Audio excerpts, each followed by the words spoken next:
So first, we'd like to find out who we have present. I can see Gary Murtaugh. Yes, Let's see, Dan Grady's office is online. Is that us or is that Dan? That's his boardroom. And we need to know who, we can see Northwest Regional Planning is online. Who's with us from Northwest? This is Autumn. Emily will be joining in just a couple minutes as well. Autumn and who? Emily. Autumn, okay, thank you. She just appeared online. And then, hi, Emily. And then we need to know who is area code 715. Did I read that? 9696732. That's me, Elizabeth Franick. Hi, Liz. Hi, Liz. Okay, glad everybody's Hi. here. So we could take a roll call then, please, Carisha. Okay, George Bousset. Here. Bradley Ray is excused. Elizabeth Franick. Here. Pat Kinney. Here. Gary Mertig. here. Dan Grady is excused. Lissa Radke. Is Lissa Radke online? No? Okay, and then Charlie Ortman. Here. And then Paul Wilharm.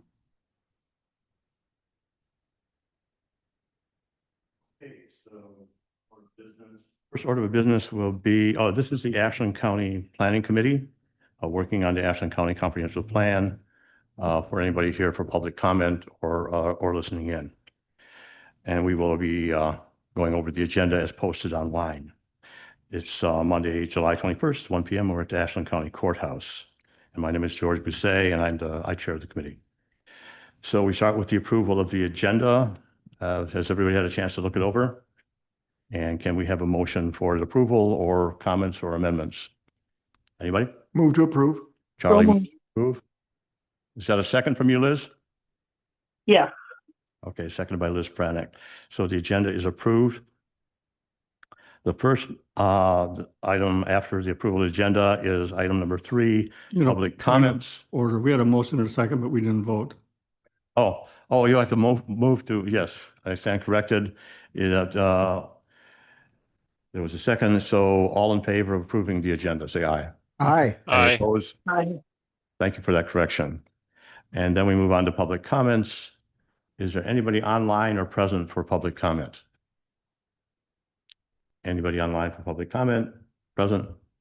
Hearing no public comment, we move on to the next agenda item, which is approval of the minutes of the prior meeting. Move to approve. Charlie Ortman moves to approve the minutes. Is there a second? This is Pat, I'll second. Pat Kenny seconds. Is there discussion? Corrections? All in favor of approving the minutes of the prior meeting of June 17, please say aye. Aye. Aye. Any opposed? One abstention, while Paul Wilharm abstains, and the motion carries. So that's done. So now we're on to discussion and action items. And item A is little fun facts or favorite things about Ashland County. Does anybody have something to offer? Oh, could I, Charlie? if we could back up just a minute, I'm not sure if Carver, did you get here before public minutes or public comments was offered? Okay, thank you. All right, thank you. Of note, there's a second chance to public comment at the end of the agenda. Anything for fun facts? Okay, I have one thing here. Maybe you know this, but Ashland County was founded in 1854 by Asaph Whittlesey. There's Lissa. Okay, Lissa, Radke survived. So the Panic of 1857 and then the Civil War nearly overcame the little settlement completely. But one family remained. One family. And then in 1870, when a railroad line headed in that direction, it made a new start. In 1877, the first railroad, the Wisconsin Central, reached it.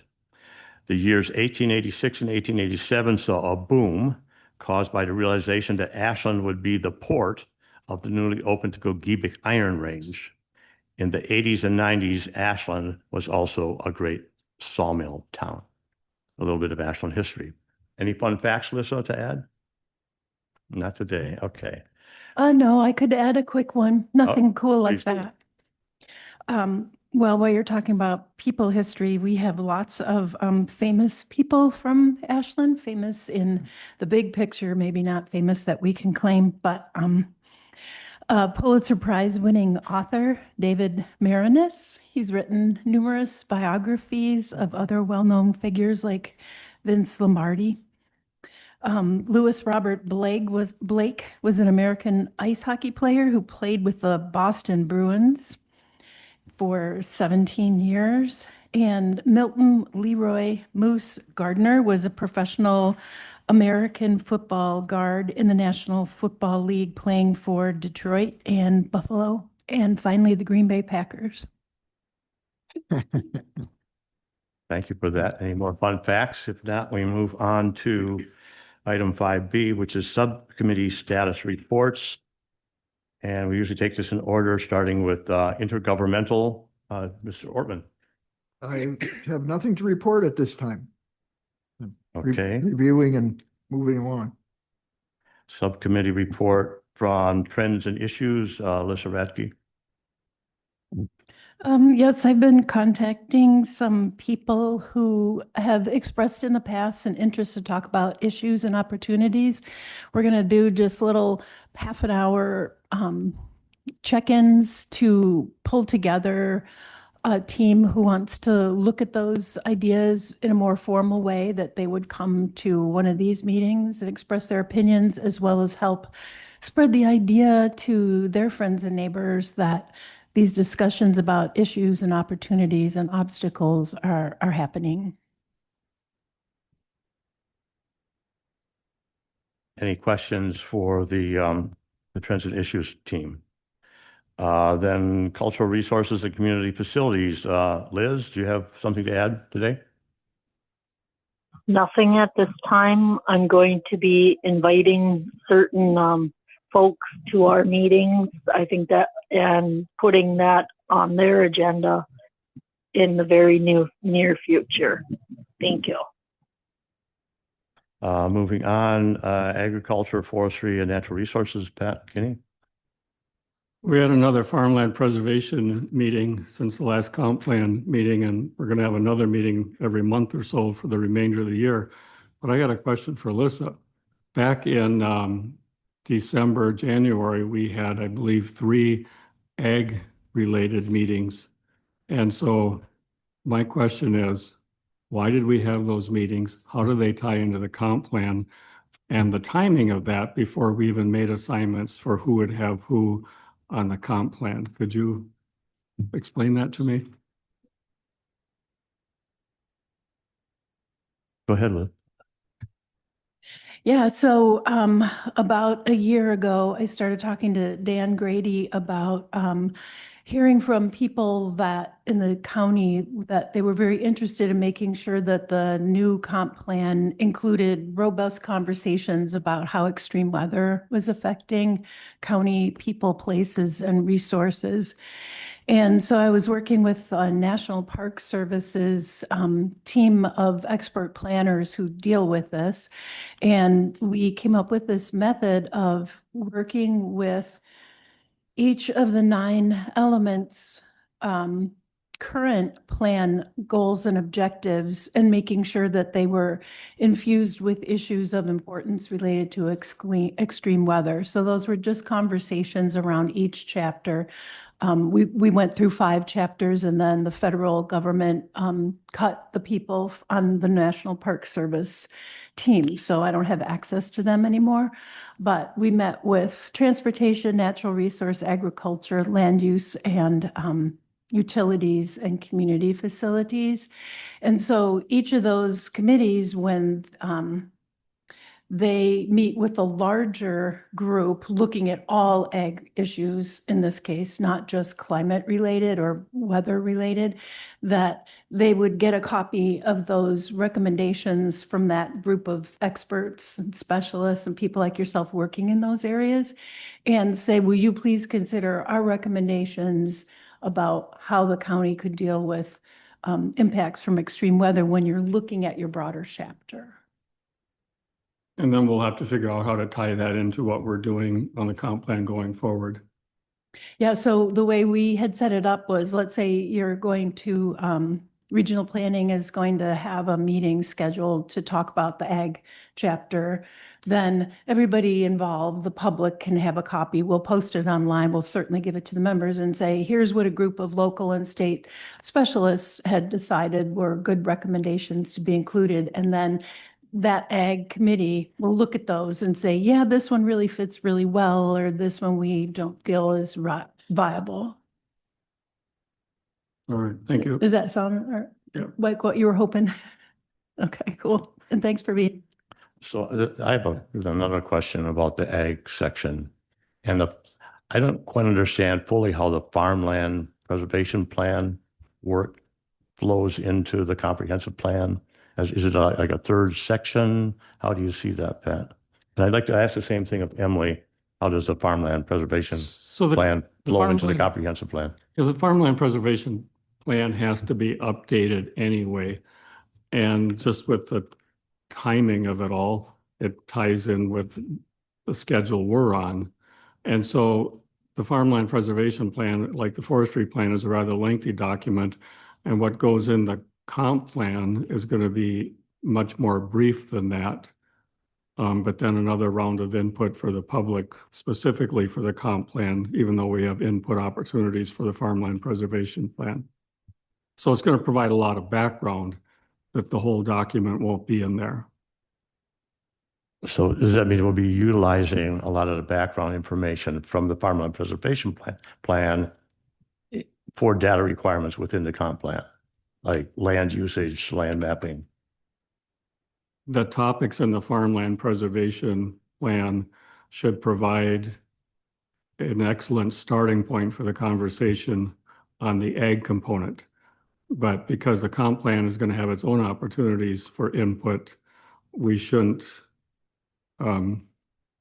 decide in advance what should go or not go into the comp plan and how it should be framed. So the comp plan is another opportunity for that discussion, but the farmland preservation plan and the outcomes from there, Charlie's on that also, should give us a very strong framework to work from as we consider topics and issues to bring forward for the discussion on ag. So as I understand that, then both Lissa's pre-work and the farmland preservation pre-work all feeds into being available information for the ag section of the comp plan. That is the hope. That's what we've been working towards. Yeah. So I'd like to add, if Emily, if you're online, do you have an observation with that regard?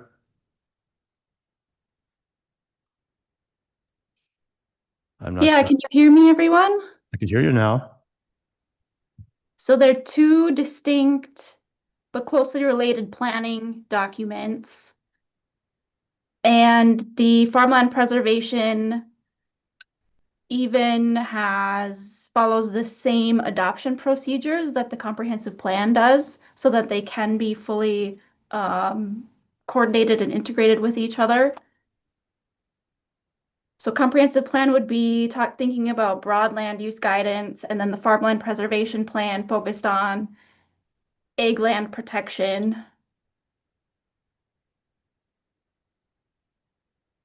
Okay. Thank you. Pat, This you have is more to Lisa add? Friend. I have a question. Go ahead, Liz. In the plan, can we have data, like if there's any existing small dairy farms in the area, and how do they see their future in the farming community, and how are they staying small as opposed to growing? Yeah. The farmland preservation plan has, in the current draft version and the updated version, will have information on all the different types of farming and sizes, and they've got information on the number of head of cattle, dairy, and beef. So that's all in there. And then those issues and concerns related to, ag in general, but also dairy farms. And we've talked about small scale farming and smaller ones at extensively also. And Emily, you made a comment about, the two plans. Forget the exact phrase you mentioned, but it's important that there's consistency in there when we're done, so that one plan doesn't say one thing and the other one's at odds with it. Any other discussion on the ag Thank you. section?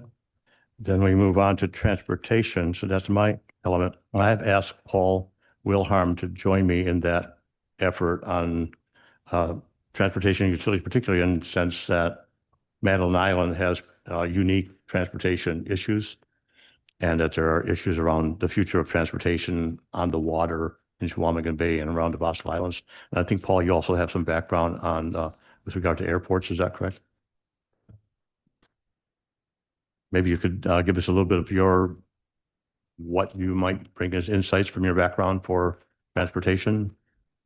Well, as far as aviation goes, just like the electric cars that are coming, there's going to be electric aircraft. There's already one VTOL single-person aircraft you can buy for $100,000 that has 20 minutes, so you'd be able to take off and whip over to Bayfield from the island. And there's more of this coming. Thank you. I just note that I saw an article this week on small hydrofoil electric ferries, because they're hydrofoil. They are much more efficient and carry a much smaller battery and ferry around, between 10 and 20 people. Might be ideal for Chequamegon Bay in the future. So a lot of things could change in the next 20 years technologically with regard to utilities and transportation. And that's where we'll be looking. So next is housing, and that's Brad's element, but he's not here. So Gary, you have land use and economic development. Where do we stand with that? Yeah, I just more of a comment than in depth, because there's more background to find out. But in our last plan on economic development, it said we would develop and maintain a strong economy that supports residents and the community with services and so on. Down below, it talks about the fastest growing industry 10 years ago or so was in Ashland County was tourism. That will have to define where we're really going now. Is tourism our fastest growing industry? And then how do we maintain a strong economy for the residents if that's it? So that's just a thought that I had. The other one that in land use projections, back in the last plan, it said based on the growth in the county, more than 85% of the growth will occur in unincorporated areas of the county. And I'd like to look at that sometime a little deeper, because what I'm seeing in the southern part of the county is every home that's up for sale, there's a 50% chance that those homes are being bought up by somebody from outside the county who does not live here. I can take you down roads here where 10 homes and 9 of them are not lived in year round. We wonder why we have a housing shortage, or employers say, hey, we need employees need housing. So that's just a short look at it, but that's something we're going to have to be concerned about is if we want development and we want people, are we going for tourism, which I'm not saying we aren't, but how do we maintain who we have here and support schools, industries, and things if most of our housing is being bought up by somebody that doesn't live here year round? So like I say, there's a lot more to that down the road to come, but those are just some of the points I see that we need to discuss. Any observations or comments on the economic development element? I think we pretty much covered the bases. We do have a risk and opportunities element, but we're probably a little bit too soon to be getting to that. And then there'll be an implementation element. We're probably a little bit early on the calendar for that as well. So if there's no objection, I think I'll move on to the next agenda item, which is let's stand or reconsider or amend a previously approved public participation plan. So at our last meeting, we approved a public participation plan with the understanding that anybody who voted in favor could bring a motion to reconsider. And if there was a second and a vote in favor of reconsidering, it could be reconsidered.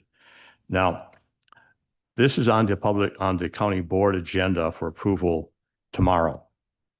So to rewrite it, it'd be tricky, but if we really wanted to, we could amend it. And then the amendment would be an add-on to what's being approved by the county board tomorrow, hopefully, because we need it to be, approval to be completed. My personal preference would be let it stand, and if we need to amend it at a future date, we could do so, but open for discussion. Anybody? Charlie? I guess I'm in the process of outlining and then attempting to flesh out two additional elements, community health and sustainability. And I just want to make sure this would allow to have those entered if after a review of these sections, this body felt them appropriate. And I know that it's got some specific elements listed. Would that be exclusionary to any additional ones or not? No, I don't think, my interpretation would be no exclusion, but I think that falls into the discussion about scope of work. Okay. Because this is about how we engage the public to be able to comment and participate. Right. And if we add work to the process, they can easily participate and comment on that as well. But this is what we know as our baseline, Okay. because we haven't added any elements as of this point in time. Very good. Erica? Just one thing that I wanted to point out here and is in the email that I sent all of you with notes is that there's a lot that is in here that is sort of extra that I assume we will never use. And I feel like it would be a clearer document if we cut some of it. There are also there are no activities assigned to any single person or to any group. And so this is something I would really like to have some kind of open conversation with. I would think in a meeting with at least Lissa and probably all of us, because these are big things. So as just a general document, sure, it's fine, but there's also still inconsistent language across documents. So the scope of work calls something a digital public survey, whereas we just call it a survey, and it doesn't tell the mechanism. It doesn't sort of say anything. So there's a lot of different terms used across the two documents, and yet they're referring to each other sort of constantly. So those were the things I was trying to point out. I'm not trying to halt this. In fact, we need to get it done. But just wanted to offer that up. Other comments? I'd like to ask Emily, you're there, or Autumn, about the digital public survey. Is that a capacity that's offered by Northwest Regional Planning? Yeah, within the current cost, the 75,000 would be the opportunity to do a digital survey with Northwest Regional Planning, assisting the committee with developing questions,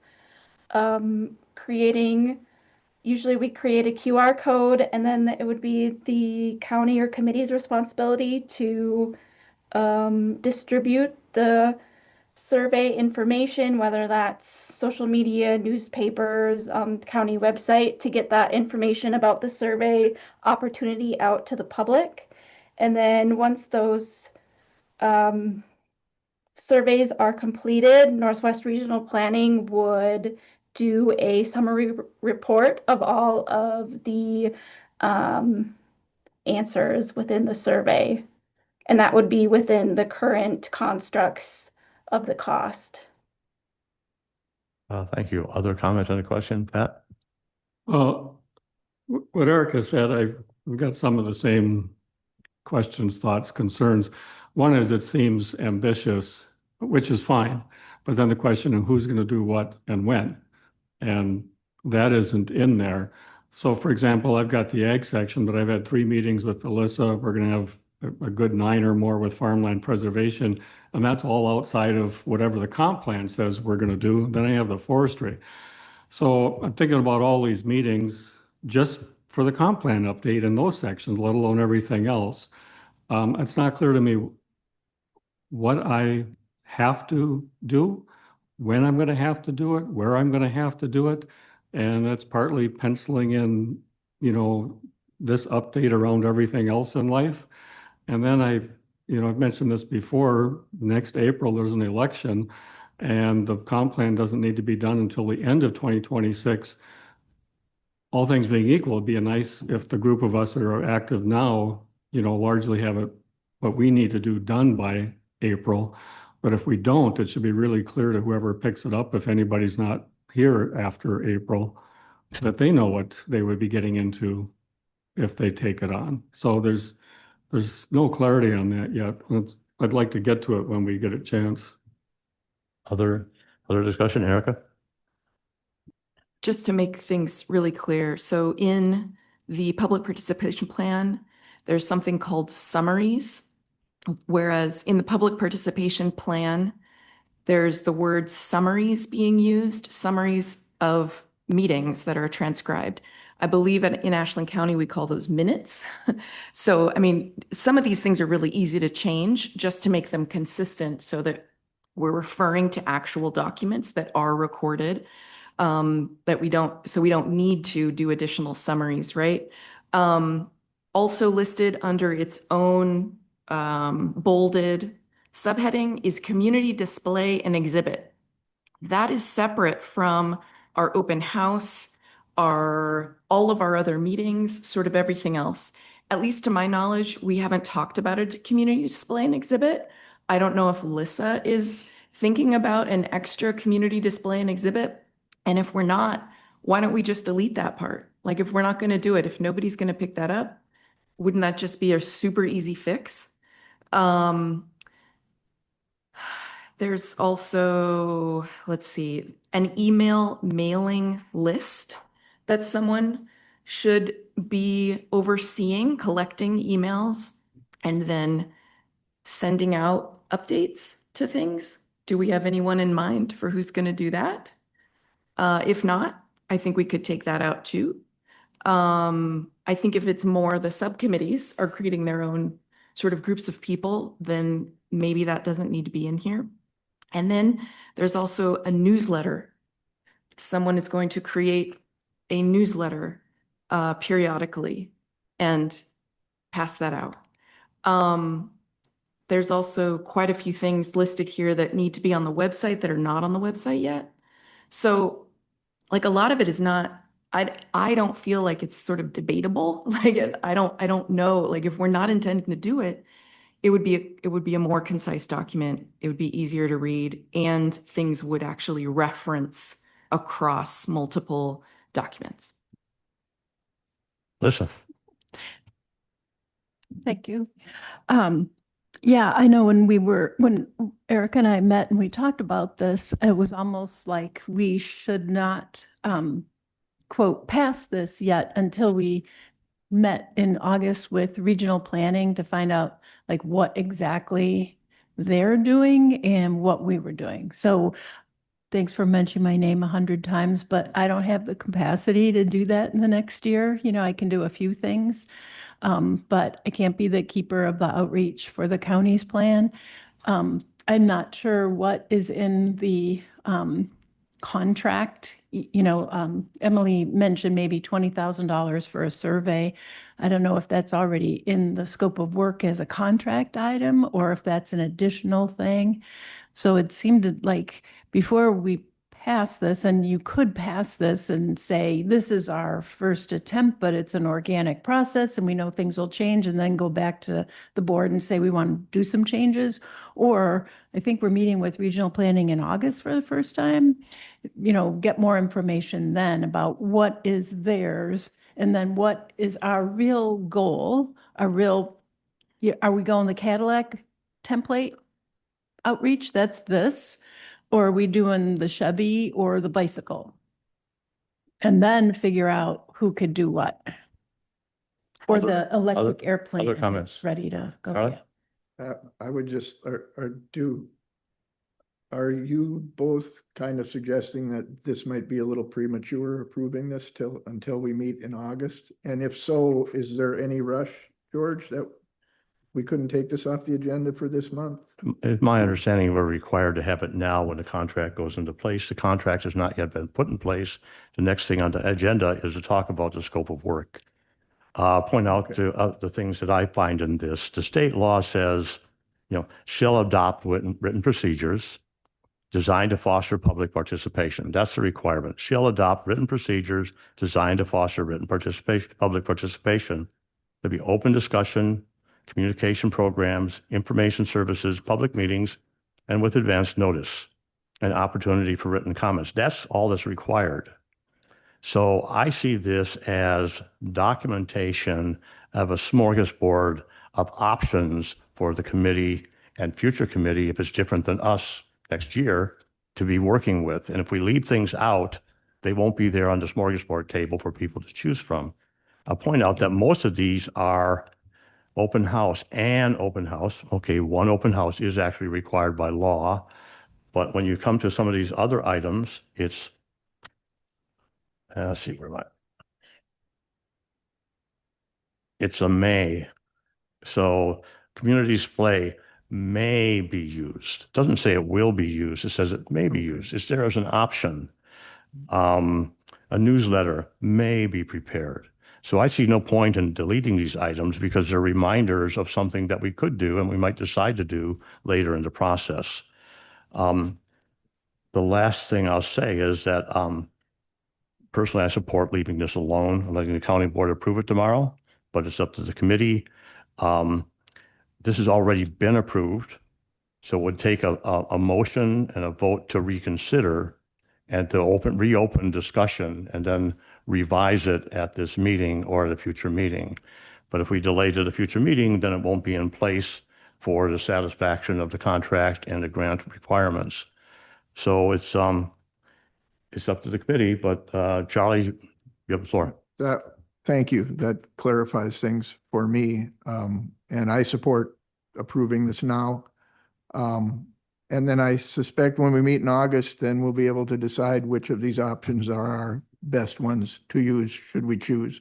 I'm glad they're not mandatory. You said there was 3 mandatory things, I think. So thank you. Just want to point out there's nothing to be done now if nobody brings a motion to reconsider. It's just discussion and we move on because it's already been an approved document and it's already on the agenda for the county board for tomorrow. But we do have the option of bringing it up for reconsideration if someone wants to do so. Right. Pat? So at the board meeting tomorrow, if the board as a whole wants to modify this document and approve the modified version, I would assume that that is then the document that this committee would be working with. Yeah, it's totally within their empowerment. Yeah. So if Erica and Lissa had one or more things that they say, this really, really should be changed, and they sent it to the board prior to the meeting tomorrow, the board could consider making the changes in. Some of it's just language for consistency of language, so it's clear that it's the same thing and not different things. But it's a long list of stuff to do, and then ultimately you got to wrestle with who's going to do it. And I've heard multiple people say, I'm busy enough, don't put that on my plate. And I know how busy my plate is just with the comp plan stuff, let alone everything else. So, and then we talk about how often does anybody look at the comp plan? We hear those comments all the time. And for those of us on the board, we know how often the comp plan is referred to, like not often, it's rarely referred to. So in many ways, if we had a shorter, more focused list, I think being realistic, that would be helpful, but I think it would be good to get input. I mean, just in terms of process, because you don't want to modify this today and then amend the agenda with here's the new one. Not that we couldn't, we certainly could, but we could also agree on a list of changes today. And then if someone on this committee that's on the board then wants to make that motion tomorrow and bring it forward, the board could consider that as a whole. Further discussion? Lissa? I mean, one of the amendments could be that a sentence or so near the beginning that says, these are proven successful outreach strategies that can help reach more people, blah, blah, blah. We will work on them or accomplish them as staff and resources are available. I mean, I just don't want somebody in the public to get a hold of the public participation plan and say, you didn't do an email list and you didn't do a display, or I didn't hear anything about it. What's your plan? And then you say, well, here's our plan. And they say, well, who's doing your website? And we say, well, we don't know. That was just our idea. We'll figure that out. I just don't want to create that vulnerability of setting up, because this is a Cadillac plan. I mean, it doesn't have social media on it, but I was going to do that anyway, just because I do social media. But I'd hate for it to be like, here's how we intend to engage people. But then we come back, somebody says, well, you didn't talk to seniors. And we come back and say, well, these were mays, or maybe if we had a person. So if we added a disclaimer, maybe it's a little bit of a bumper as an amendment, because you did ask us if we had things that we wanted to be reconsidered or amended. Does that make sense? What do you think? What if somebody came to you and said, I saw your public participation plan. Where's this newsletter? And, you know, I'd ask them if they didn't know what the word may meant.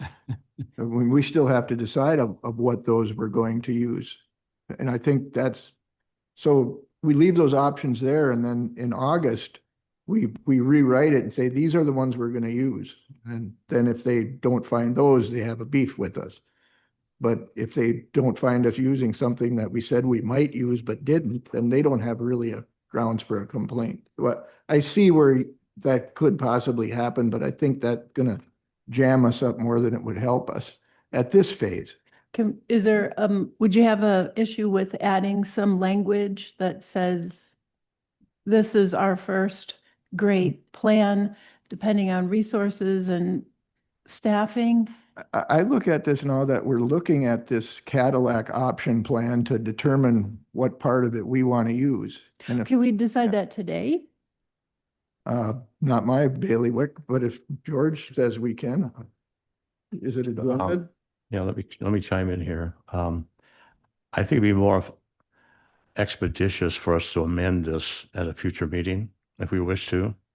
There's nothing says that we have to do all these things. I view this more as a checklist and a keeping us on plan, sort of a checklist of things we can and will be doing during the course of the year. We might do some and we might not do others. So just because it's a plan doesn't mean that everything's going to be done, as long as we meet the legal requirement, which is pretty open. The legal requirement is just to have some public participation and open discussion and communication programs. It doesn't say that we have to do all these things. So if we don't do them, we're not in any kind of detriment. We've got our ideas down on paper of things that we can be doing, and we have a timeline which maybe tells us whether we're behind or ahead of schedule. So personally, I see no problem with this. Yeah. So we get to August, which isn't very far away, and we need to pencil in who's doing what and when, for each of the components of the comp plan, but also all of these other issues that we're talking about. When we get to August, could we at least have an understanding that some of these items, the email list, the website, et cetera, if we don't have a volunteer or someone penciled in, that we reduce that list and update this document? Because if we hit August, which is when we're supposed to hit the ground running on updating the comp plan, if we don't have people penciled in, then we should shorten that list in this document. I agree with what Lisa said. I've read things like that.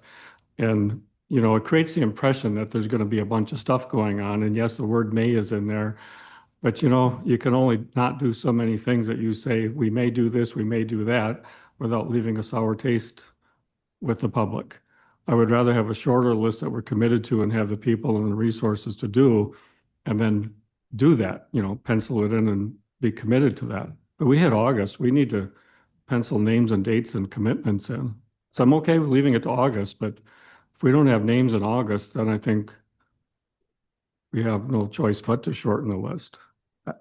I guess I Charlie? see, we can't really make, those are good things to keep in the back of their head till we actually have the meeting with NWRPC. That's what we're waiting on, right? See what exactly the disposition of duties is going to be. So to try to pencil stuff in now, it might not be, it'll just go out the window when we actually have the meeting. So Well, is Emily on the call right now? Emily, you want to chime in?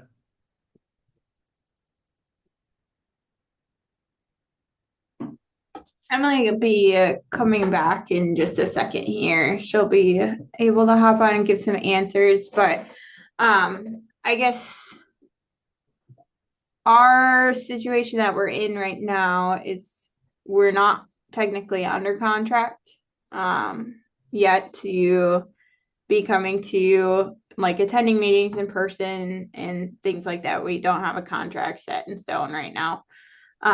So that would be something that we could talk about once that scope of work is approved and the contract is approved. Public participation plans are important to have that prior to doing any work on a comp plan.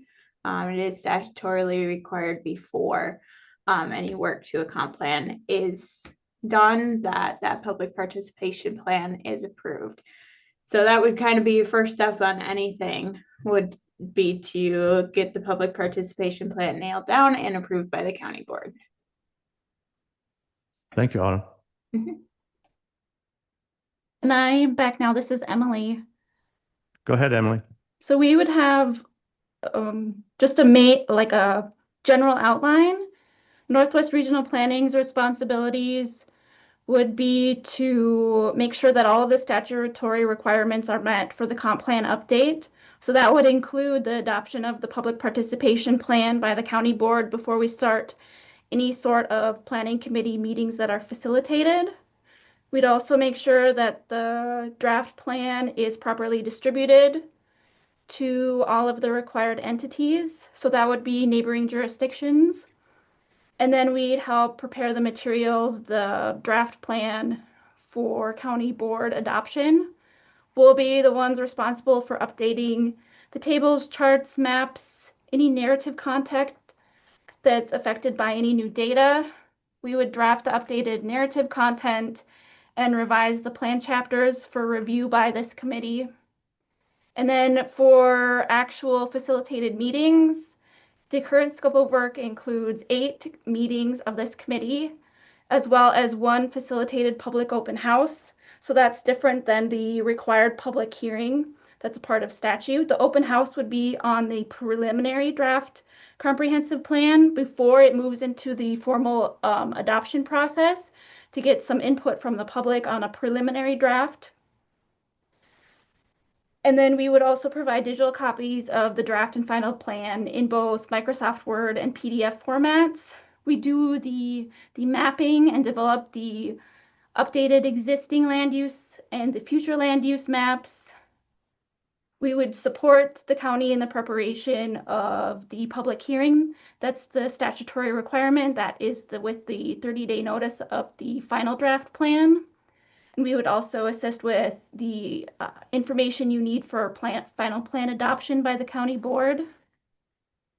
And then the current scope of work also includes the assistance with a digital public opinion survey. And then we would have the summary analysis for that, as well as any hard color copy printing of the final plan that the county might want to have. That would be at an additional cost.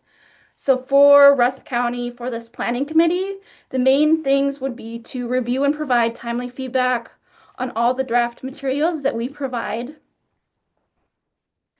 that the county board adopts the public participation plan according to comprehensive planning law requirements. You would be the responsible for conducting and coordinating any of the additional public outreach and engagement activities. So that sounds like what you're talking about right now within this public participation plan that's above and beyond the statutory requirements.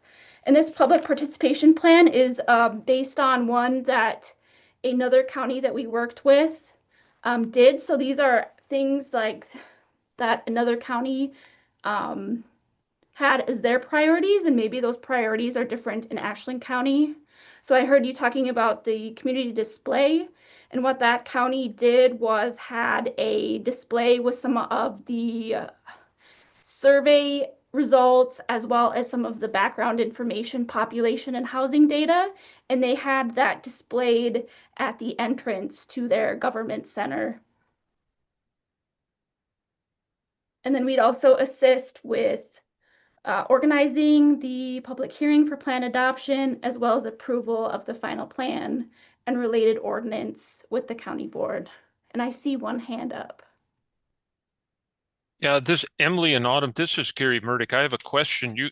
Autumn, I think you said you didn't have the contract. I got an email over 10 days ago saying that that contract had been approved. Is it something that you haven't? The contract for the grant has been approved. So the state and the county. Okay. So now that has been approved, we can, and today you also have the scope of work on your agenda at this committee level. Then we can look at the contract between Northwest Regional Planning and the county for this plan update. Okay, The thank other you. contract was specific to the grant. Okay, thank you very much. Yes. Any further discussion? See, Eric, did you have it? Okay, Charlie, go ahead. Okay, sorry. I don't want staff to think that I don't support them 100%. Perhaps an amendment stating the points in this plan are subject to change, may change based on the August meeting. Would something like that give you comfort? Other discussion, Lisa? Something like that gives me more comfort because it reduces expectation levels. Maybe there should be a statement in the beginning that says, this is what's required by the statute. What follows is a checklist of ideas that we may pursue. Make sure everyone in the county gets the news as staff and resources allow. Because there's a difference to me between like a wish list and an action plan. You know, an action plan, I am saying I'm doing this. And then whether that's a Chevy or a Cadillac plan, maybe it's 2 things, maybe it's 20 things, but it's a plan of action that I'm going to do. A guideline or a checklist to me is a little bit different. Whereas the idea that we're calling this participation plan to me sets up expectations. And I'm not sure that a lot of people will read it at all. But and whether they zone in on the word may, you know, that's a separate question. But Well, if we're clear about what the expectation is to do this work, or just say, these are our great suggestions, we're going to try and get to it, you know, nice statement like that. This is what's required. That will get done. We've hired a contractor to help us. If I may. If you look at the second page of the public participation plan, paragraph 2, it says, you'll use due diligence to ensure the spirit and intent of this public participation plan is upheld, the spirit and intent. However, it should be expected that deviations from this plan may be warranted. It's right in there. Okay, I didn't read that part. Do you agree with that then, Charlie? Because that's what you're getting at as well, right? Yeah, I think we're all getting a little wrapped up with what may or may not be a final, and that's not going to happen until we meet with NWRPC. Then we got to make sure that we're dotting and crossing T's and I's that we can do before we say yes. So these are all just maybes now in preparation for that meeting. And so I'm comfortable with it the way it is. Yeah. So if I go to page 2 of the document, there's a section called Public Participation Plan by Method. And then there's a paragraph or 2, then there's a bunch of bullets. But then when you get to page 3 of the document, now it starts with community display / exhibit. It doesn't really, there's this other language in front of that. And what I'm wondering is, before the community display / exhibit, if we could add a sentence that says, Ashland County is considering some or all of the following for public participation. Then that very clearly in one standalone sentence says considering some or all of the following. It's by no way promising, and it doesn't say may, which can be interpreted various ways. So for simplicity's sake, if this committee agreed on inserting that sentence above the community display / exhibit as a standalone sentence, then tomorrow at the board meeting, a board member could make a motion to change the public participation plan by adding that sentence there, and it would save you all of this, you know. Ashland County is considering some or all of the following for public participation. Yeah, so thanks. That I think I would go along with that. That's what I've been trying to say is like, let's insert some clarifying language so that we don't set unrealistic expectations. And then in August, we have to be prepared. If somebody wants a certain thing in there, like email or website, we need to pencil somebody in or take it off the list. Yeah. Yeah, we're likely to be resource thin. So I think we could take that as amendment today, and then it would be into the presentation tomorrow to the county board if we amended it today. I'll move to make that amendment. Well, hang on. I'll second it for purpose of discussion. Now we're going to have to vote, but I'll second it, but then I'd like to speak. Now, so there's an amendment there's a motion on the floor to amend the public participation plan as previously approved at the past meeting to say at the beginning of the listing of options for public participation on page 3, that we should have a header that says Ashland County is considering some or all of the following for public participation. That would be the amendment as I understand it. Is that correct?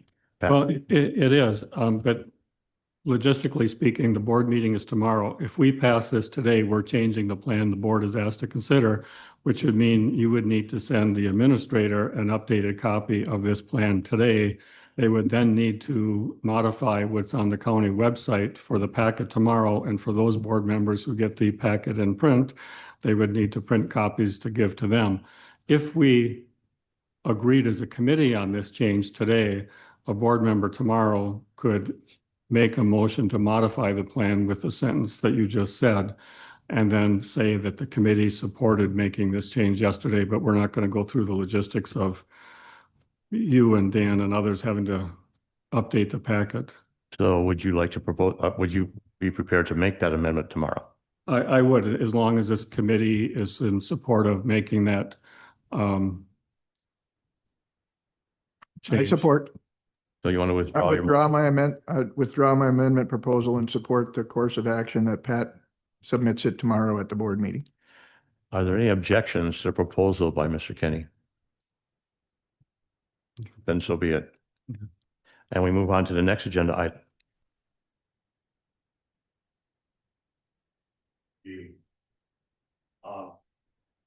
Scope of work. This would be used, this is what's going to be used in discussion with the Northwest Regional Planning as to what the job is to be done. So this is what becomes the foundation of the contract that I believe Eric and Dan will be setting up Northwest Regional Planning. Is that correct, Eric? I don't know exactly who sets it up. I know that, Dan and Gary will need to sign it as it is a contract, but I would guess that you, George, are also involved. So, probably it's going to take legal review, it'd be my understanding, but I'm not sure how it was done last time around, so we have to look into that. But anyway, as I understand it, the scope of work document becomes the basis for the agreement with Northwest Regional Planning as to who's going to do what and how much they're going to contribute within the amount of funding that we have available to them. And I have a concern, okay? I'm pretty good with all of this that's in this document. The plan elements will include at least these 9 elements, which means there could be more, which was Charlie's problem. And like in transportation, we're looking at proposed things for the future. They're not definite commitments that you can do that.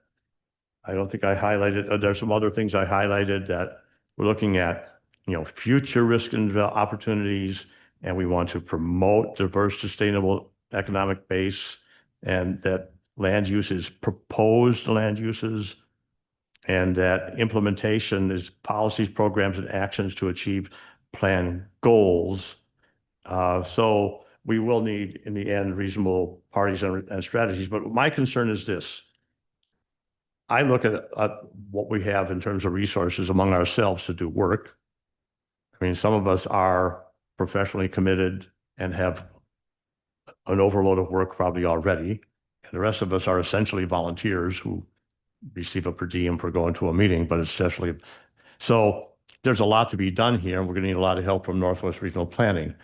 But what I'm seeing is probably the need from each subcommittee team leader to be able to draw upon the advisory skills of the consultant. So it seems to me that if Charlie's working on intergovernmental, or Pat's working on agriculture, or Gary's working on economic development, they may need the advice and guidance of experts at Northwest Regional Planning. And it strikes me that it would be constructive for us to establish that you would have all subcommittee chairpersons would have access to drawing upon that expertise. And I don't know what other people think about this. Charlie, go ahead. I think if my perception of what they're doing is correct, that they're going to be looking at they're going to be eyeballing my element and then coming back, and I get to review that. So I feel like I have the access to that expert already, and that they're going to be applying an expert eye to my element. If that's wrong, they'll tell me in August, I suppose. I guess what I'm thinking of is if you have questions, if you need help, Yeah. do you have authority to call Emily or Autumn and ask them some questions and get some advice? I do that right now with the farmland preservation plan. So that's what I'd like to make more clear in this scope of work. And so just what I wrote here is that the scope of work should include a section on advisory services. It doesn't explicitly say that. And I would write it this way: advisory services to the planning committee as a whole, individual committee members as leaders of subject element subcommittees, county administration and county board, in addition to the work and processes as prescribed herein and otherwise agreed. I'd like to make it very clear that there's access to advisory services for the people that are doing the work. I don't know if you think that's necessary, and I'll be interested in Emily and Autumn's observations. Pat, did you have a comment? Well, when we get to August and we start penciling things in, that ties into the question of how do we work with each of these sections. So if I have the ag section, I need to somehow coordinate with Northwest Regional Planning on how we do that. So implicitly, we have to have some access to them to coordinate this, without question. But given there's a limit to the budget, there's a limit to their time and access. So somewhere in there, if we add a sentence or a paragraph, as time and budgets allow, so that we don't have, say, a member just asking for endless hours that then push the budget outside of the scope of what we have. So there's got to be, as time and budget allows, and Northwest Regional Planning would have to talk to individual committee members and say, look, I can give you a certain amount of time, but if someone starts sucking up 40, 50, 60, 80 hours, that's probably not going to work so well. So I thought about that problem, and I thought that the way to deal with that is that when we do our subcommittee reports at each of our committee meetings, one of the things that the committee members would be asked to report is time on calls to Northwest Regional Planning, if at all. And that would, if we had a committee meeting and someone said, well, I spent 10 minutes on the phone with Emily and I asked a question, but somebody else says, well, I was on the phone with Autumn for 3 hours, then we can see that we're bumping up against limitations if we have a monthly reporting process. Pat? I think for the August meeting, it would be helpful if Northwest Regional Planning would tell us what they typically have as guidelines when working with counties to update comp plans, how this process works to set up meetings, sharing files back and forth, updates, and how much time outside of meetings is reasonable for the scope of work that they envision for what they're contracted for. I don't see how we can do this without having access to them. So I think that's implicit that they could tell us. Yeah. Gary, if you're there, do you have any observations on this? No, not in addition to what's already been said. I think we need Northwest Regional Planning to basically give us the lead and then we'll follow. If it goes anything like the farm plan, they're gonna come back to us with their ideas on each element, and then we'll all get to ask their expert. We'll input. We've had 3 meetings now with farm planning, and that's what you've just described is what's been happening at those meetings. We input to them, they take notes, they tell us what they think, and then what about this? What about that? What about this? So, so it also triggers those. They present it in such a way that gets you thinking. It isn't like calling them afterwards, but it's definitely a long process. I'd say long, but it's like an hour meeting where you go over that element, and that you might do that element 3 times, who knows? But I also agree that we should be able to call them if something strikes us. So I agree in theory with what you're saying, is provided it doesn't add $10 million to the bill. Thank you. Yeah, so I think there needs to be, in order to get things done and to be, not get tangled up with a lot of communication, that there needs to be empowerment of the subcommittee chairpersons.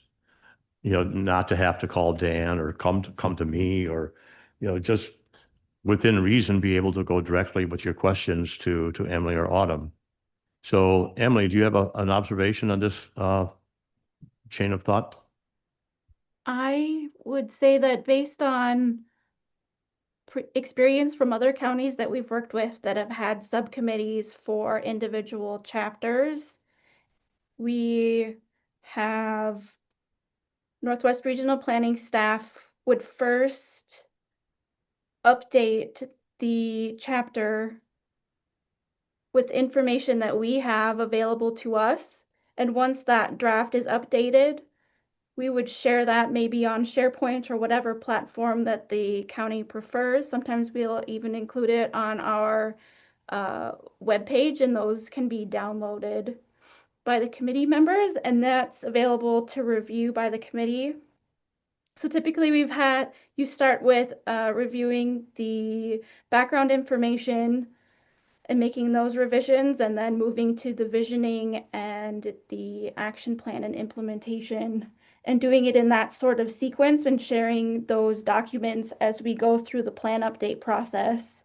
So it works, I think, best if Northwest Regional Planning does the first round of updates and provides that first updated draft to the subcommittee for their expertise and additional revisions, and any additional information that they want to include in that updated chapter as a sort of a basic general update process. My question back to the. Thank you. My question back then, Emily, is are you talking about the background data? Or are you Yes. talking about the goals and visions? Because I'm talking would about the goals be and visions. all of the above, but it wouldn't occur all at once. First, we would share the background information that we have updated, and then you can use that updated background information to help inform the update of the visioning and the actions. Yeah. Okay, so we're in a parallel process already of trying to draw from the public and from our departments and committees their ideas about what they would like the future to look like. Mm-hmm. And so it occurs to me that a subcommittee may be working on a set of data. Is it out of bounds for them to send you an email with a question? Definitely not.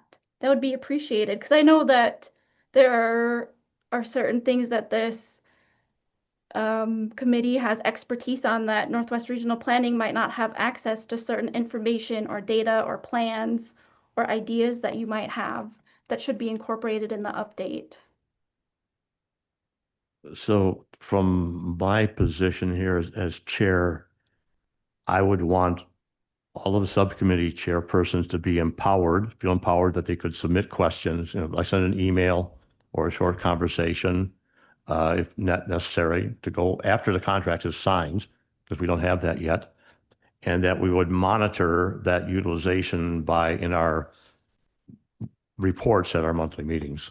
So when we go around the table and say each subcommittee's reporting, that's where we collect a little understanding of how much utilization or underutilization we would be drawing upon. And if Emily thought that we were using up too much time on long conversations, that she could also let us know. Does that sound amenable to the group? Because if not, Yes. maybe we just move on. Maybe there's any other discussion on the scope of work. Pat? I actually want to go back to the proposed comp plan public participation. And then, because I might end up coming back to the scope of work, and on page 5 of the participation plan, if someone can explain to me, it's the bottom of page 5, the focus groups. There's 2 lists there, both 1 through 7.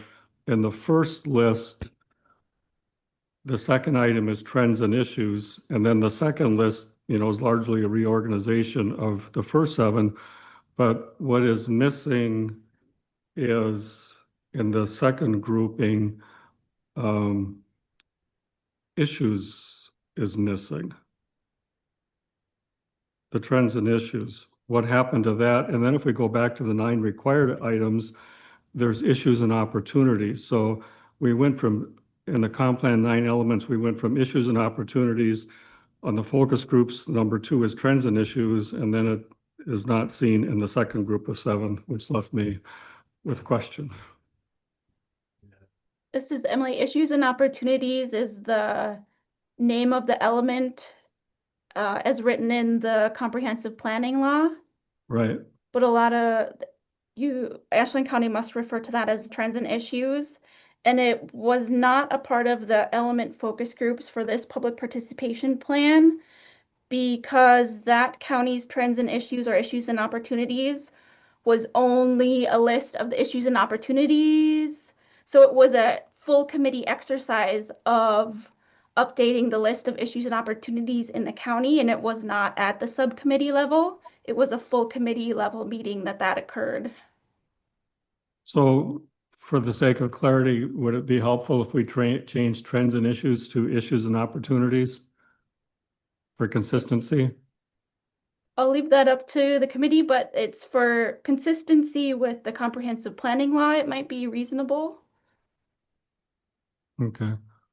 So I'm going to make a motion that at the board meeting tomorrow, the following change is supported. In focus groups number 2, we changed trends and issues to issues and opportunities, so it's consistent with the element from the requirements for the comp plan. Well, okay, so I need you to write that down on paper so Carisha would have it specifically. Okay. So at the board meeting tomorrow, I would make a motion that in the public participation plan on page 5, under focus groups number 2, trends and issues is changed to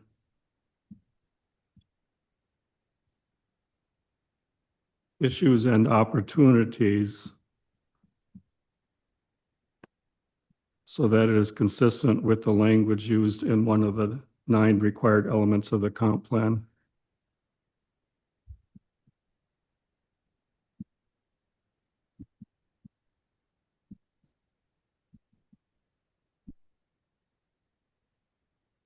So I interpret that as needing no action at this time because that's going to be brought as a motion tomorrow. Yeah. Okay.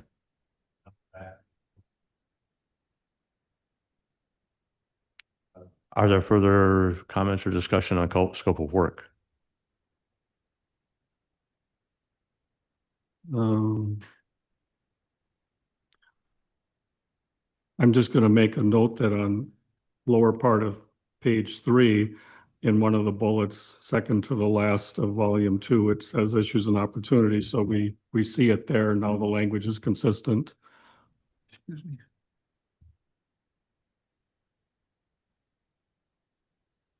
Could you repeat that, please, Pat? Under volume 2, second to the last bullet is issues and opportunities. So now the proposed change for tomorrow, changing trends and issues to issues and opportunities, will occur in the comp plan required elements in the previous document, and it's consistent with issues and opportunities shown here. And so it's consistent then, which makes it simpler for those of us who are easily confused. Erica?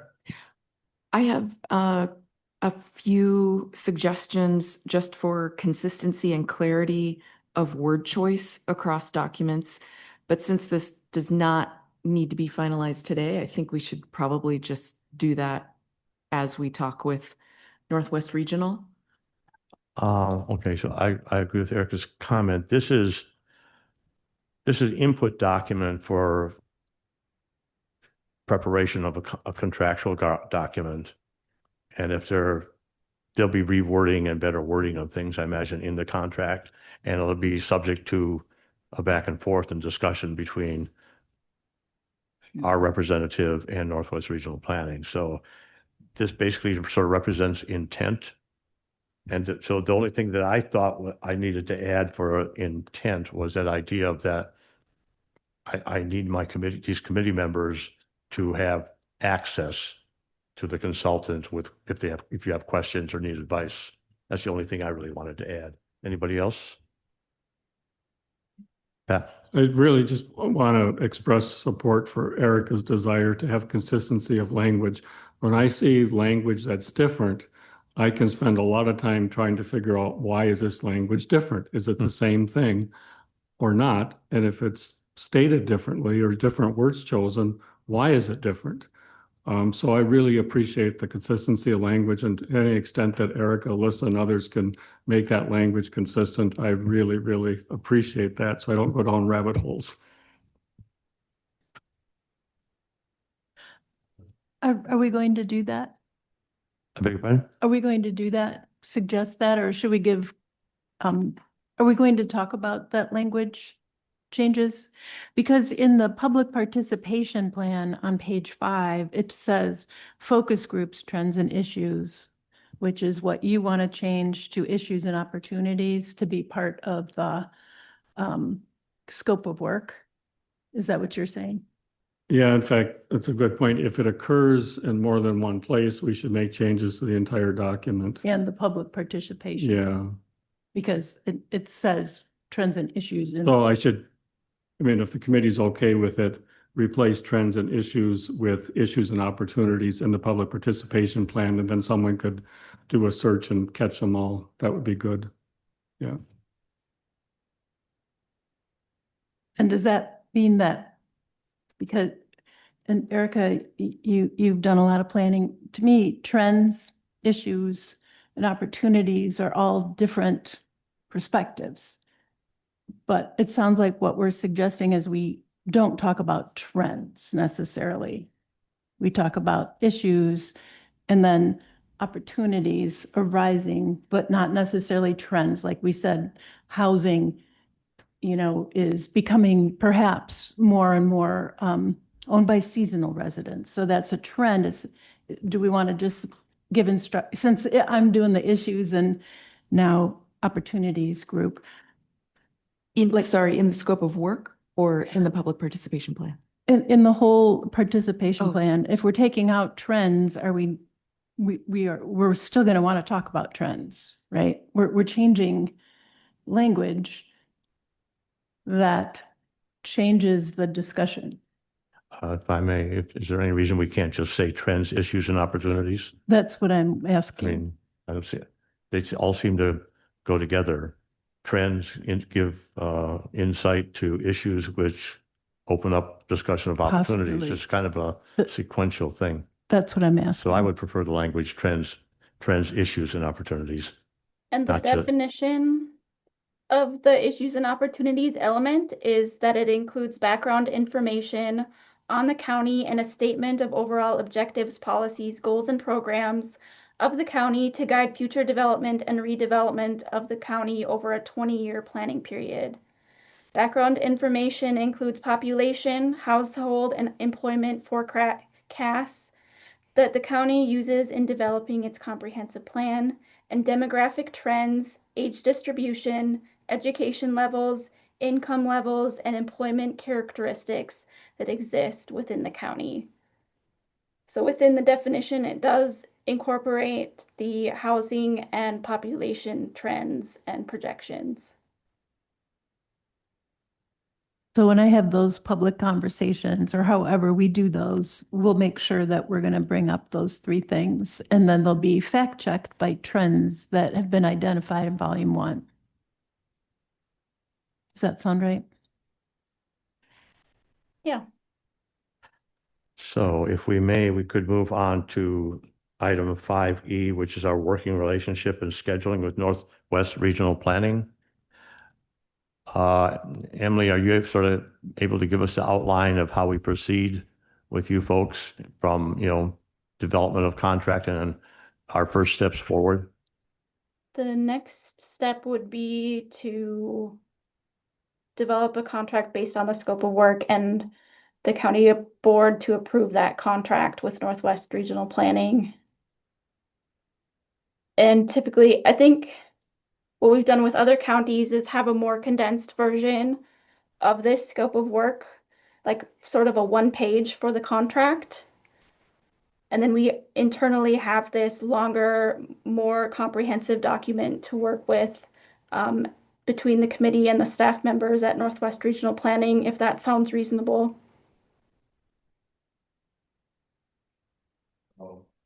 That means to me that we'll need this contract approved at the county board meeting next month. Otherwise, we'll be delayed. So I think we have an expedited process. There'll be an amendment to the already approved public participation plan at the county board meeting tomorrow. And either an amendment will pass or not pass, and then either the public participation plan will pass or not pass. Hopefully the county board will approve it.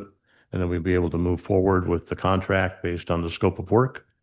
And hopefully in August, the county board will approve that contract. Erica. Quick question, just as to timeline, will we meet with Northwest Regional to talk about the scope of work, at least as a subgroup of us, to actually delineate verbiage and requirements, and then bring it back to this committee as a whole to vote yes or no, and then take it to the county board? I think I would prefer not to go that route because I think it takes too much time. I think I would be looking to the county administrator to determine how it would be most expeditious to put the contract in place so that the work of the committee with Northwest Regional Planning can go forward. If we become too legalistic and bureaucratic, we're just not going to move forward. Go ahead. Would it be reasonable for me to send the scope of services in a contract form for that smaller group to review? So it talks about what Northwest Regional Planning will be responsible for, what Ashland County will be responsible for, and is it certain that the county is interested in doing the public opinion digital survey with a summary report of key findings? Should that be included? Why don't you send that to? You could send that to Dan Grady, Gary Merteg, George Bousset, and we will take a look at it, and I will disseminate it to the rest of the committee for comment. And we will integrate our comments and I think the focal point, subject to his agreement, will have to be the county administrator for the preparation and legal review, to get legal review of the contract. So yes, that'll be fine. Please do so. All right, we'll plan to do that. Okay, And this, moving. the scope of work you're talking about today at this meeting can be a working document as well. Thank you. So moving on, the next agenda item is to discuss 5F, which is township inputs to planning. So the question is how do we do that? The idea was to go out to the towns and ask them to include this in their town meeting agendas. And I don't know, I think we're not doing that quite yet. Lisa, have you had any progress on that? No, not yet. So we'll have to figure out who's going to do that at I think our August meeting is going to have to be nuts and bolts, figure out who's going to do what meeting, and that'll be part of it. So if there's nothing on township inputs, then we move to discussion of communication vehicles. Anybody?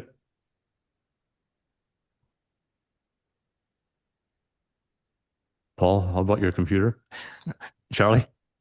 I guess I kind of thought that would be that Northwest Regional will tell us where they're going to have these documents and how we can feedback on them or just look at them. Because we're not going to have them somewhere, right? Erica? So we have a SharePoint site set up and Emily referred to it. I assume that Emily's referring to our SharePoint site. Are people able to access that yet? I have talked with Dan about this many times, and I don't know how many times he's contacted IT about it, but I mean, there's already a lot of documents on there. Surveys that Lissa has done, surveys of staff that I have done, old documents, other input. It's all there, and it should be accessible to everyone. I think last time, George, you said you couldn't access it. There was at least once that Dan himself couldn't access it on his iPad or on, whatever other technology other than his desktop. So I just need to know, and if I need to go straight to IT and somehow figure this out, because we have that set and I'd really like for people to be able to get to it because I've put many, many hours into it already. Yeah, I mean, I think the other things here we should definitely talk about, but I think as a clearinghouse of information for us, we have that. Okay. And this is Emily from Northwest Regional Planning. I don't believe we've seen or have access to that SharePoint either. Okay. What's the address to it?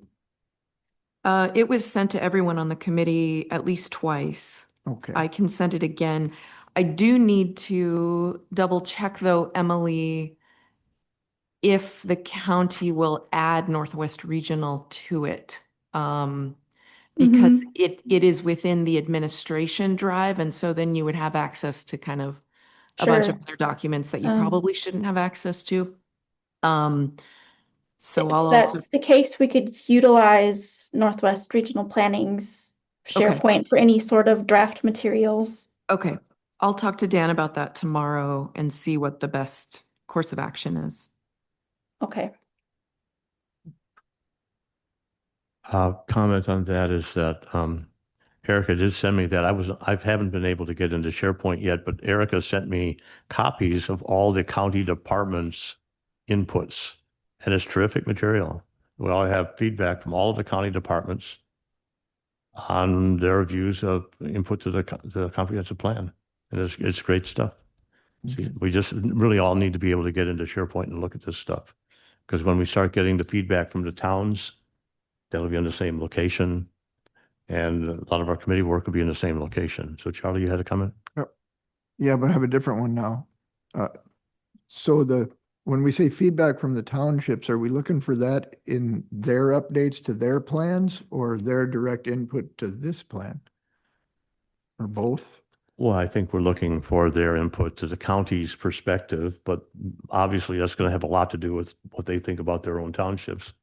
Yeah, But they may have comments about county roads, things that they aren't responsible for that affect them. okay. And then the SharePoints, I assume that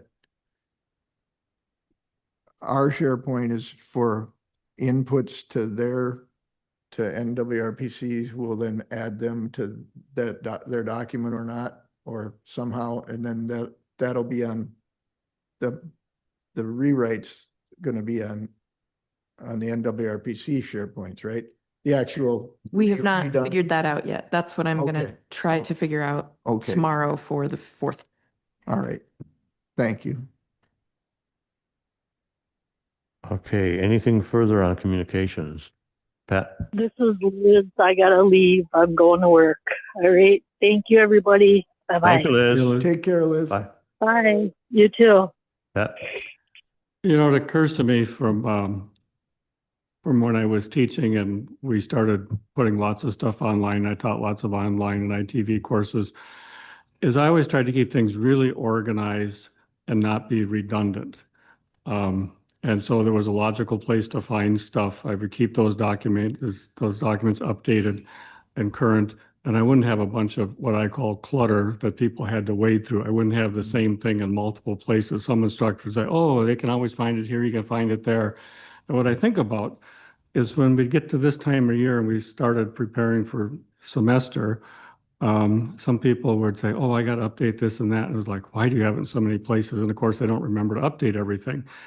The more stuff you have out there, the more vehicles of communication, the more things that have to be updated, the more things that you have to take data or information from one place and then stick it somewhere else if you're saying, I'm going to make all this available.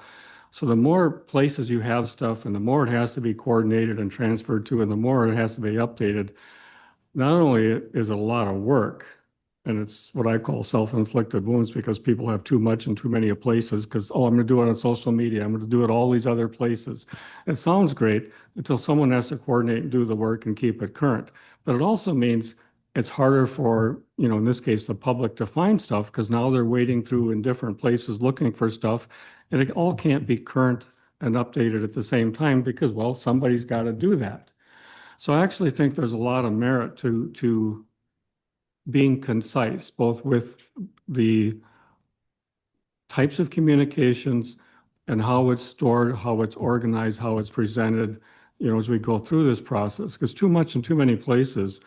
And then somebody might say, oh, I've seen 3 places I could give input, so I'm going to give input in all 3 places. Well, that isn't really statistically valid either because it's the same person doing it multiple times just because they can. So, all these ways that we're going to engage the public have bearing on how many ways we're going to communicate and who's going to do the work of organizing, synthesizes, and keeping it up to date. They tie together. And it's nice to be ambitious, but that doesn't always translate to clarity and ease of use. Other comment? Erica? Sorry, this doesn't refer to Pat's comment, just going back to the township inputs.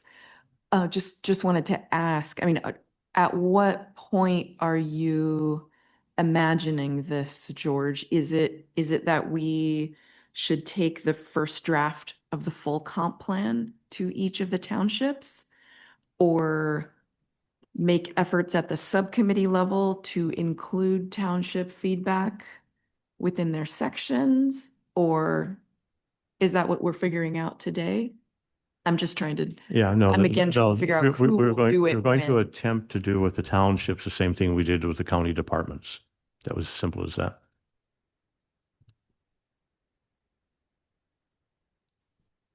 Moving on. Is there anything more on communications to discuss? 5H,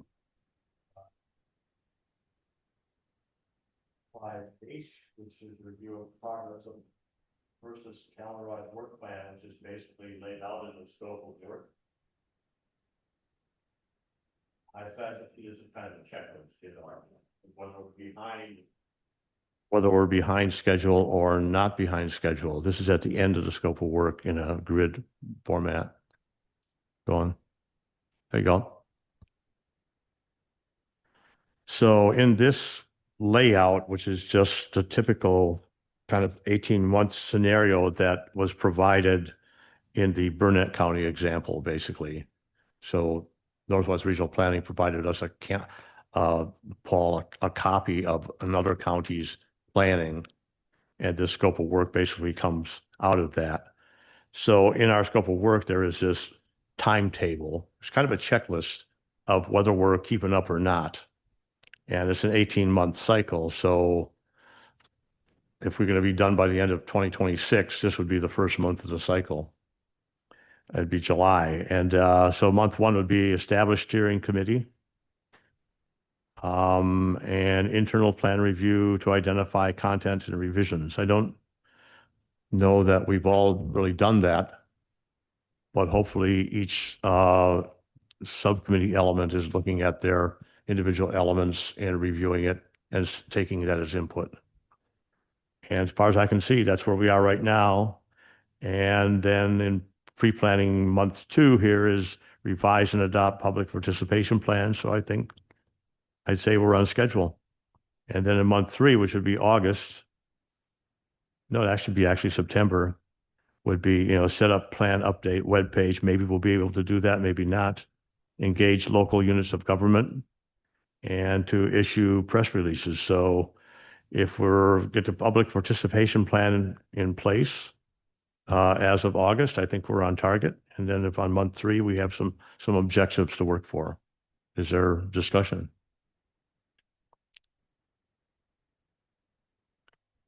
I mean, to me, it looks to me like we're all doing okay.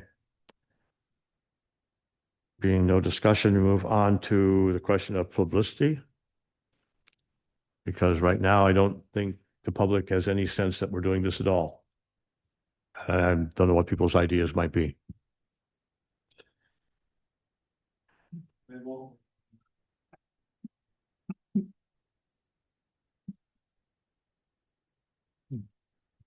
Any thoughts, comments, conversation on publicity? If not, I do. oh, Charlie, okay, good. Didn't we just talk about that earlier? And we were worried about the throwing out too many ways to get that publicity for it. Is that what you meant by this or not? What I mean is raising public awareness that there's a comprehensive plan review going on and they're invited to provide input. And I don't Okay. think the public has a clue that we're doing this, and we have to talk about ways of informing them that we're doing it. That's what I thought we're gonna address, that the Cadillac plan, aren't those all ways we were gonna try to generate publicity and we're just not there yet? Those are ways that we can engage, but there could be other ways and other ideas. Okay, So, good. Erica? All right. I got you. I don't have any additional, but thank you for that clarification. So one thing we talked about this really briefly last time, but I would like to say I would be very happy to write a press release for us. I think maybe the best timing for that, so it's in the pre-planning, it's in the month 3, the next month thing is listed. But I think it would probably be good to have a signed agreement with Northwest Regional so that we announce that we have the website fully operational with actual information on it and an email so that we can refer people. If you're interested in a subcommittee, if you're interested, then let us know through email, right? So that there's like one portal to the county for that. But then I would also suggest that we use some sort of photo, right? It's people don't sort of focus in on a story if you don't include at least one image, I think. So if there are suggestions for photos, or if we want to do the tree planting before that, I just think the timing maybe needs to come just slightly later because we need to have things to declare and places for people to go within that press release.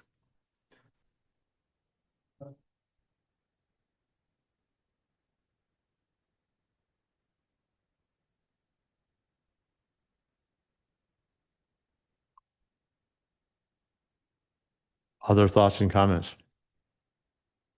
Well, if you're going to plant a tree, you can plant them spring or fall, but in the fall when things have gone dormant, so don't, in the middle of August, plant your tree because that would raise eyebrows, at least among some.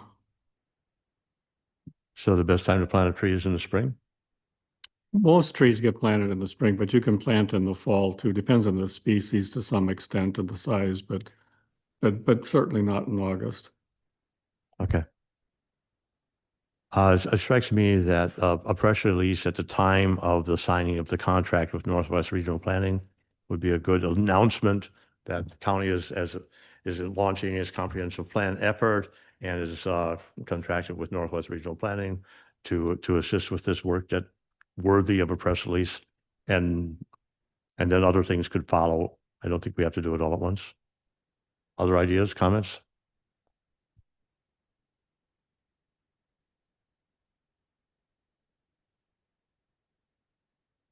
Item 6 on the agenda is to schedule the next meeting, which I have tentatively put down here for Monday, August 18. That's agreeable to folks. I think we just stick with that date. And then we get to our second public comment period. I don't see anybody online for public comment. I don't see anybody present for public comment. So then we're down to item 8, which George, is, I might have something August 18th, but I don't have my calendar here. So don't be surprised if I email you. okay. This is Autumn at Northwest Regional Planning. Go ahead. We have a standing meeting every third Monday at 1.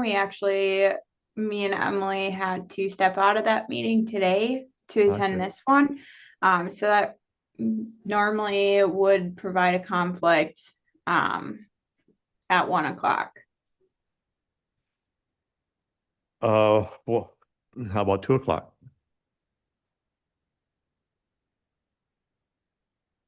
No? Hello, Autumn? Potentially. Our standing meeting is actually out of the office. We normally would return on those at about 3:30. Okay, maybe you could look at how flexible your operations are. It's very difficult to schedule this committee meeting and a lot of conflicts here. So I will look at alternatives, but for right now, I'm going to have to hold this date because it's very, very difficult to get this committee together. Okay, no? Mhm.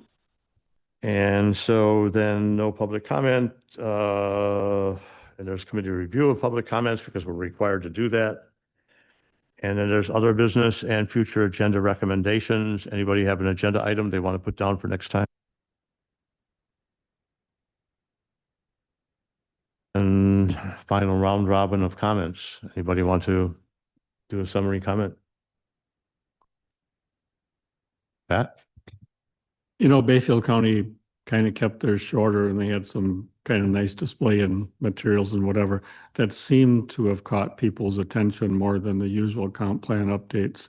There's something to be said for brevity. I think Bayfield County benefited from that. I grew up in Bayfield County, still have land there, so I actually saw more of what they did than what Ashland County did.